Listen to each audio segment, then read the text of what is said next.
Google Classroom platform and how to use the functions of the Google Classroom platform for each of your classes.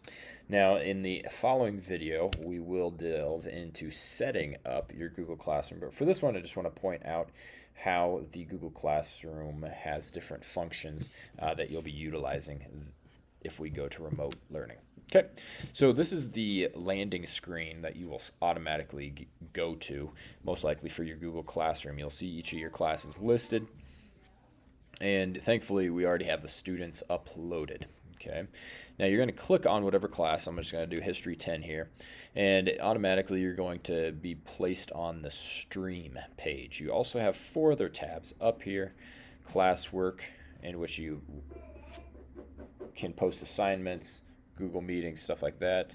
People, you see all your students on there, and then grades once you start getting grades down, and we'll talk about that later too. Now, in order to get back to all of your classes, all you need to do is click on the 3 lines here, the pancakes, and you'll see each of your classes there, and I can switch between History 10, History 12, History 9, so on and so forth. Okay, now let's stay here on the stream for a moment. Okay, with that being said, the stream is going to be what every student sees automatically. It's a great way to automatically or quickly communicate with them.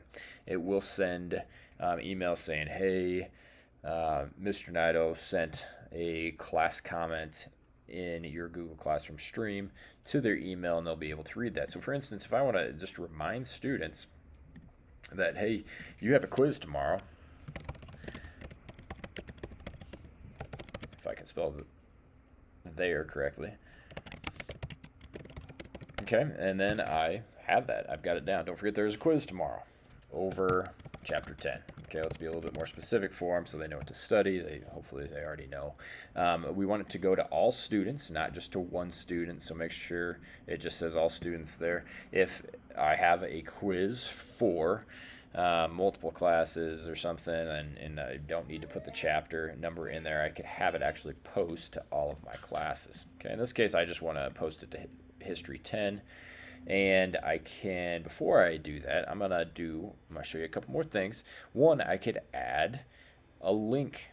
Let's say I have a review page, a review question guide, and I can add that into this post here.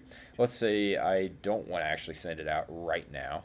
Let's say it's midnight. I would rather have it send out tomorrow, because their quiz isn't actually tomorrow, it's on Friday, and today's Tuesday, so I want it to send out Wednesday morning. So I can actually schedule when this little comment, this announcement is going to go out, and I can change the date, I can post the time specifically, and I can go from there. I can also just save it as a draft, so it doesn't even need to go out right now. I can just go back in tomorrow morning if I remember and post it then. Okay, and that's how I'm going to post. I'm just going to click post, and then it will go out to the whole entire class. Okay, so very helpful page right there, just to easily communicate with students. Okay, now let's go to classwork. Okay, this is one that's got multiple facets to it. Let's start right here with this big blue icon here, create, with the plus symbol. We have a couple different options to create things on Google Classroom. I can do assignments, I can do quizzes, I can just post a question that the students have to respond to. Material, if I have recorded a lesson video, then I'm going to post it under material. So it kind of helps separate out for the students what is what. Okay, is it a homework assignment? Is it a quiz? So is it more summative? Okay, and or have I actually created something already in a previous year, and I want to reuse that? Now that's the great thing about Google Classroom, is that once I've set it up in 2020 and 2021, and I can use it for the 2021-2022 school year. Okay, so there's a lot of benefit to starting to learn this platform now, even if we don't have to go to remote learning. Okay, there's a lot of great things. Now, topics are very important, and I'm going to share about what this topic button is and why you should actually use it, and use it in a specific way in the next video.